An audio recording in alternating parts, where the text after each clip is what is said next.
Ombudsman kumilos na mga nagkaso kay VP Sara Duterte, maging ang NBI at NBI Director na si Jaime Santiago binalaan. Yan po yung ating bibigyan ng komento, reaction, opinion sa araw na ito. Muli po ako ang inyong lingkod, Tagapanood TV.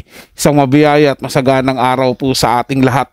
Welcome back po dito sa ating YouTube channel at Facebook page. Sinabi nga po ni Samuel Martires ng Ombudsman, mga tagapanood, no, na hindi dapat panghimasukan ng mga ma-impluwensyang tao, maging ang NBI o kahit na anong ahensya ng gobyerno, ang pagkakaso kay VP Sara Duterte. Lalo na't wala namang mali dun sa sinabi ni VP Sara Duterte na kapag may nangyari sa kanya ay isunod din yung Pangulo, ang First Lady at itong si Speaker Martin Romualdez. Narito ang full video, mga tagapanood, patungkol sa balitang ito. Kahit ang NBI, walang magagawa kapag ang ombudsman na ang nagsalita. Ito ang kinumpirma ng National Bureau of Investigation Director na si Jaime Santiago matapos ang tila sagutan ng Department of Justice Undersecretary na si Jessie Andres at Ombudsman na si Samuel Martires nang sabihin nito na hindi makakapalag ang NBI at ilang pang ahensya ng pamahalaan na siyang tila naghahanda ng mga kasong isinampa kay Vice President Sara Duterte. Matatandaang nanindigan ang ombudsman na si Martires na hindi kailangang panghimasukan ng ilang mga maiimpluwensyang tao ang mga kaso laban kay VP Sara dahil hanggang ngayon wala siyang nakikitang mali sa naging remarks nito patungkol sa pagbabanta sa buhay ni President Bongbong Marcos, First Lady Liza at House Speaker Martin Romualdez dahil ang pahayag na ito ng Vice Presidente ay galing sa statement na minsan lang pinagtangkaan ang buhay ng ikalawang Pangulo ng bansa. Tulad ng maraming Pilipino, pabor ang National Bureau of Investigation na kunin na ng Ombudsman ang mga reklamong isinampa kay Vice President Sara Duterte para mas malitis daw ng tama ang mga akusasyon sa Vice Presidente. National Bureau of Investigation Director na si Jaime Santiago nanindigang susundin ang anumang utos ng Ombudsman. Narito't panoorin ang full video. Mag-insist lang po sila to take over. Will you cooperate, sir? Yes. Yes. Di mas mabuti sila na mag-imbestiga na nakaligtas na kami.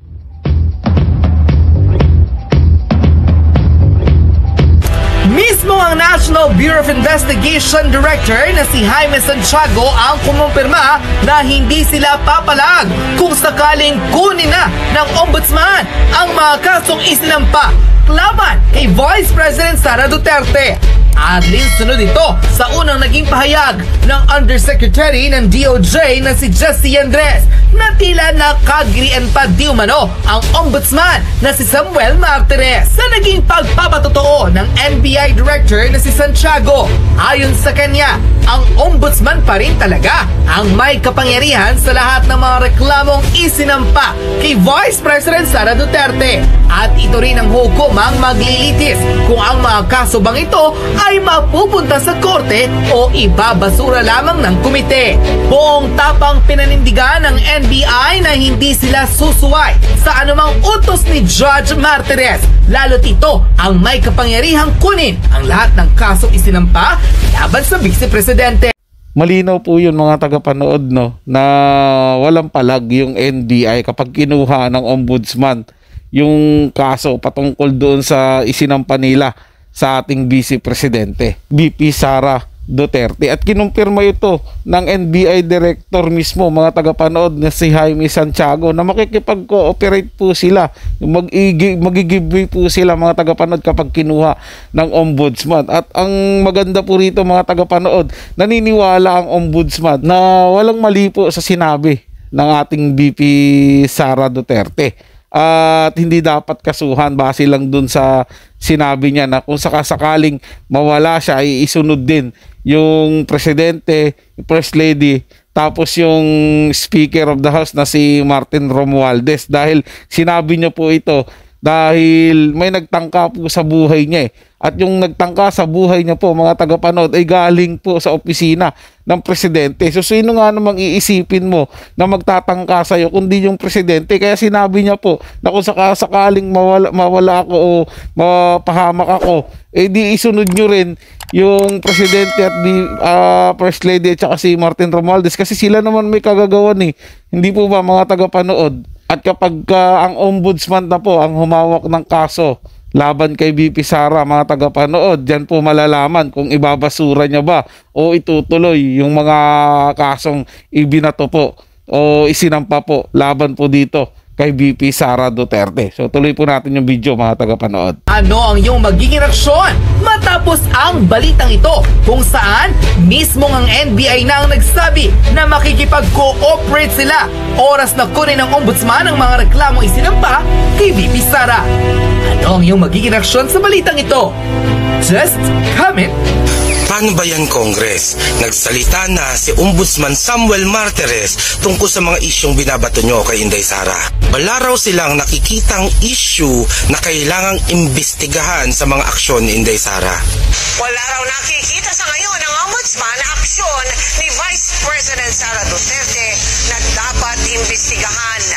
Ayon kay Ombudsman Samuel Martires, may bulta rin siya sa opisyal ng Justice Department na nagsasabing dapat disiplinahin ng Ombudsman ang Vice Presidente. Nakatutok si Joseph Morong, exclusive.